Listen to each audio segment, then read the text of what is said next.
இந்த பா, இப்ப நீ வாந்தி எடுத்து ஆகணும். இது என்னோட கௌரவ பிரச்சனை. என்னங்க லூசுத்தனமா பேசிட்டு இருக்கீங்க? திடீர்னு வாந்தி எடுத்தா எப்படி எடுக்க முடியும்? ஆள முடியாது. முடியாதப்ப? முடியாது. உன்னை வாந்தி நான் எடுக்க வைக்கிறேன், பாக்குறியாப்ப? Happy birthday to you. Happy birthday to you. Happy birthday, happy birthday, happy birthday to you. எடுங்க. பிறந்த நாள் கேக் விட்ட சொன்னா மாட்டுச்சாணி உருட்டுற மாதிரி உருட்டுறீங்க. நீங்க கொடுக்கக்கூடிய கேக்க வாங்கி தின்றவன் செத்தான். எவ்வளவு அழகா மூக்குச்செடியை ஒரு பக்கம் திந்துறீங்க, அப்படியே பிசைஞ்சு அடிச்சு உழப்புறீங்க பாருங்க.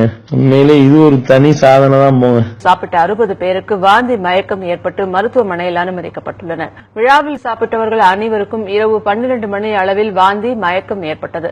இதனை அடுத்து அனைவரும் மருத்துவமனையில் அனுமதிக்கப்பட்டனர். மனித உயிரின் அவளை கிளம்ப பட்சம்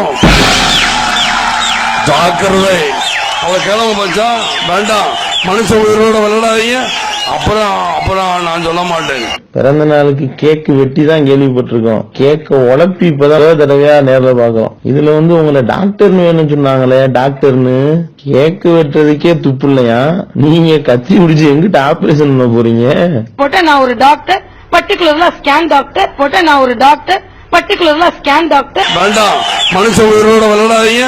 உங்கள்கிட்ட ஆபரேஷன் பண்ண கத்திய கொடுத்தா கேக்க பிசைஞ்ச மாதிரி, கேக்க உழப்புன மாதிரி ஹார்ட், கிட்னி, ஈரல், கல்லீரல், மண்ணீரல் எல்லாத்தையும் பிச்சு போட்டு கொதறிட்டீங்கன்னா என்ன ஆகுறது? இந்த மோடி கிளீன் இந்தியா கிளீன் இந்தியான்னு சொல்லிக்கிட்டே தெரியுறாரு.